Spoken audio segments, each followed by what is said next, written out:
it's Jen for the Love of Virus.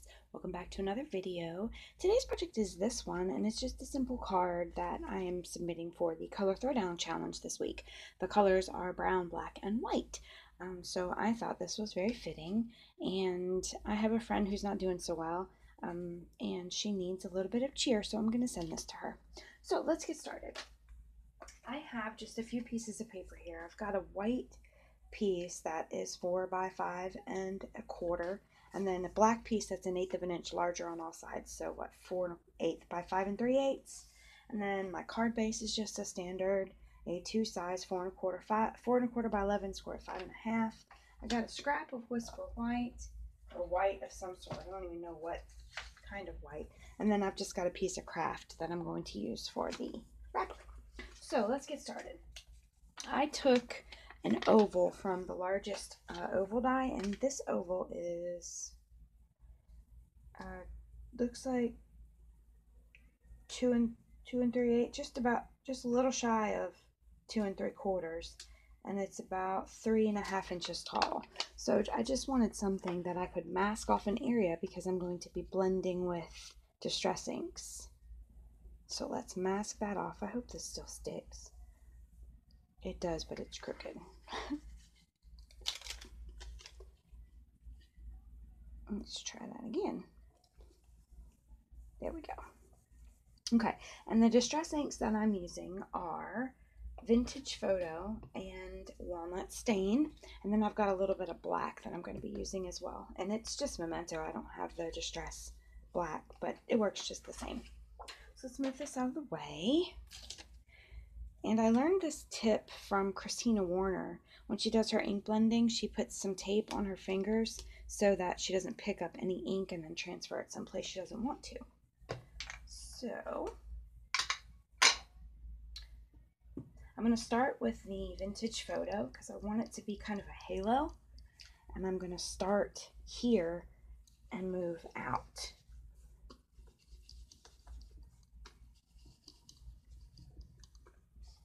I debated on whether to use a little bit of wild honey or tea dye to give it kind of an orangey glow to it, but that wasn't really part of the challenge, so I didn't.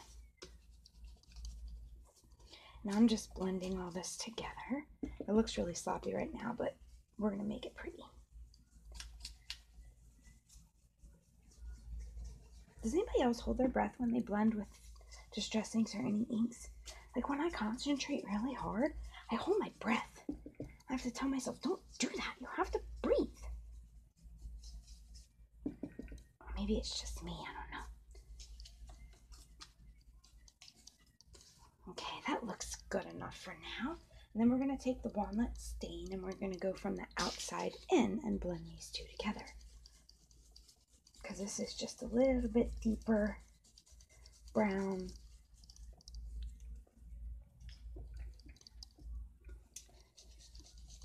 Should have come off the paper a little bit there. I don't think that blended very well. That's all right. Okay. And just take it all the way around. Boy, this is very workoutish. I don't have to go to the gym today. I'm breathing all heavy. That's funny. Okay, so there's my Walnut Stain on there. I'm going to come back in with my Vintage Photo and blend those two together because I want more Vintage Photo than I do.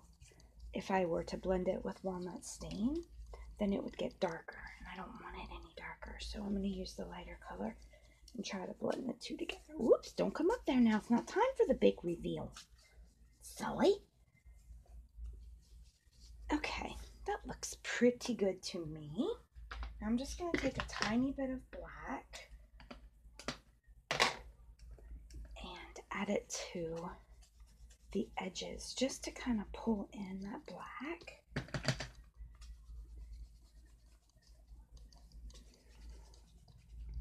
Okay. Ooh, I lost my tape and everything. Okay. I'm happy with that. So now we want to pull off our mask. And this is just a Post-it note. And then I added some some temporary adhesive on the back. That is beautiful. I'm very happy with that. Let me get a wipe to wipe off my hands so I don't get any more ick. Okay. Now what I'm going to do is prepare my coffee mug. I'm going to set this aside and let it dry because it needs to dry for the embossing up here. So let's prepare our coffee mug. I'm going to go ahead and cut out one of these in here, and then I'm going to emboss it with the wood grain embossing folder. I should have had this piece already done. Okay, so that's cut out. And then I've got the wood grain embossing folder, but any embossing folder will work. We're making a lot of racket. It's a good thing my family's already awake. They'd be mad at me.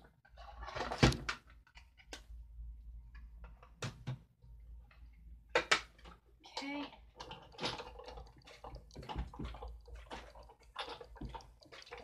And only go through once. I made the mistake of going through and then going back through because that's just a habit I have from my dies, and it will literally tear your paper right in half. The embossing is so deep on there.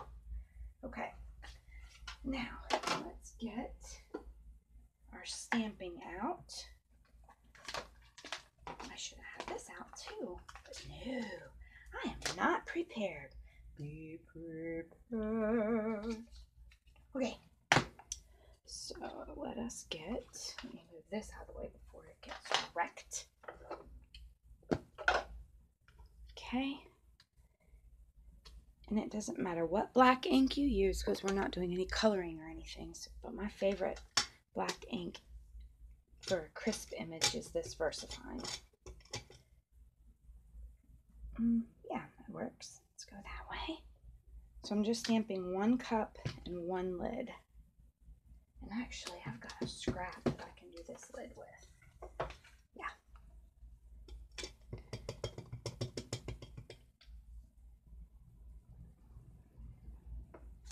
All right, that's perfect. I'm happy with that. Put this away. And then we're going to cut these out with the coordinating dies. Let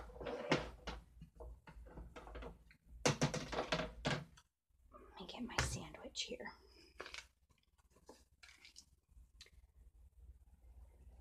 I'm not using the magnetic platform because I just finished embossing, so I just have my regular platform on there. So I'm going to stick this down with a bit of washi tape, just so it doesn't shift, because I have bad luck with shifting dies. I was going to cut it, but let's just be aggressive. And one more. It's rainy here in Alabama today. It's supposed to rain for like 2 days straight, 100% or 90%, something like that. Ugh, makes me upset. Okay, let me roll this through.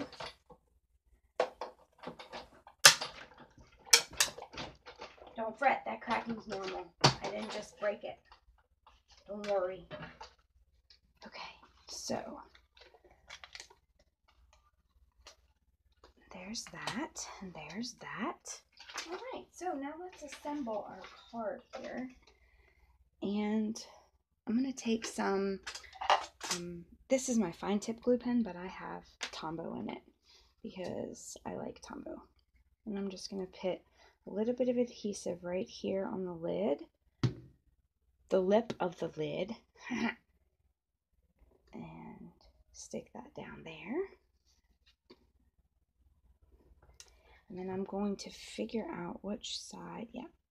See, look, can you see that? That's torn too. And I already only went through once. That embossing folder is just so deep. I have to choose it. Oh, look, it's torn. Shh, don't tell anyone. We're going to put it together like it didn't tear. Watch this. We're going to fix it.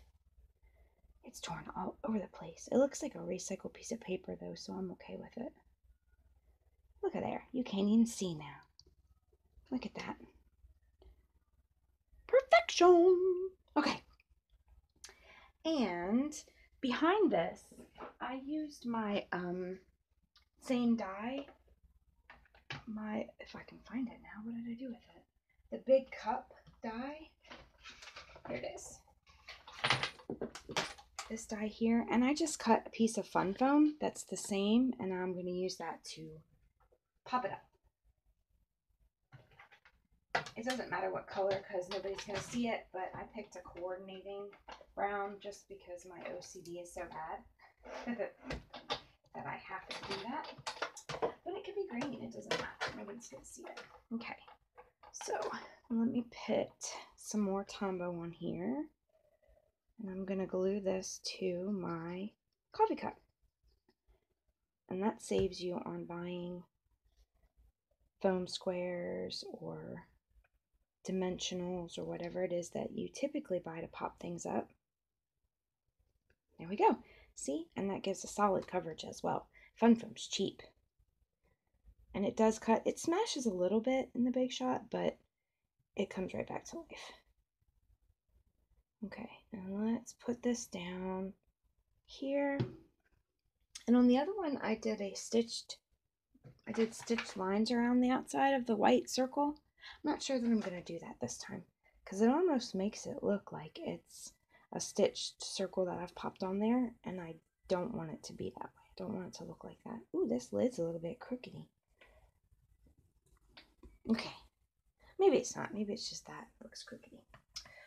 Okay, so now let's test our Distress ink and see if it's dry so we can do our sentiment. I'm just going to touch it with my embossing buddy, and then I'm going to bring in my embossing powder and test it and make sure that it's dry, because if it's not, I'm going to have to hit it with my heat tool. Distress inks take a long time to dry, which helps them with the blending. So let's just see. See, look, it's still wet. Yeah, it's too wet. Let's hit this with the heat tool real quick. And see if I can dry this ink a little bit more.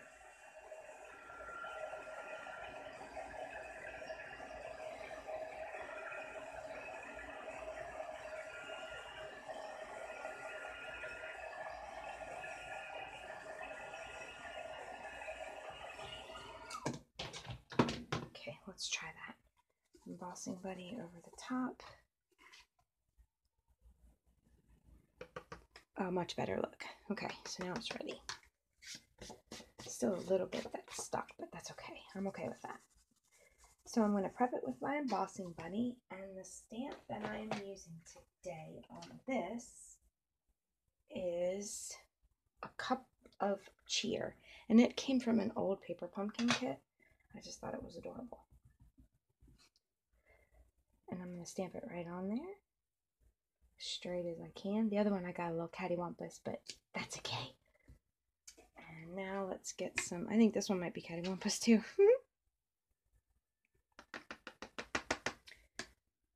It is, but that's okay. All right, and let's set this embossing powder.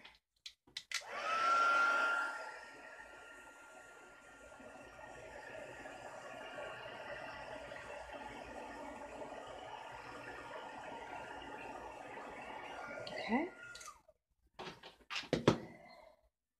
And now all we have to do is put our card together. Going to mount our card with some adhesive. Any adhesive is entirely up to you.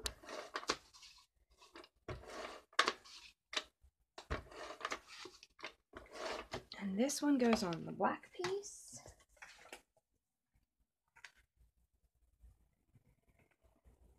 Ooh, too high. Come on down. Thank you. All right, and then this one will go on our card base.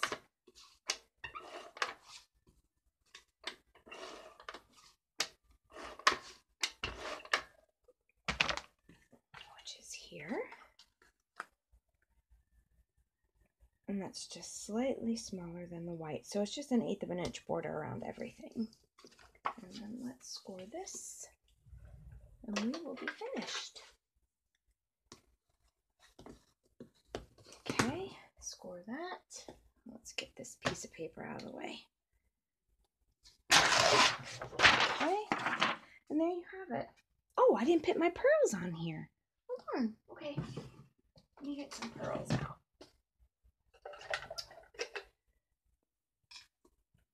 Let's throw pearls on here as well. Just because, why not? Uh-oh, there's something on it. So, I don't have any more of the baby ones, so I'm just going to use all big ones. And that's okay too.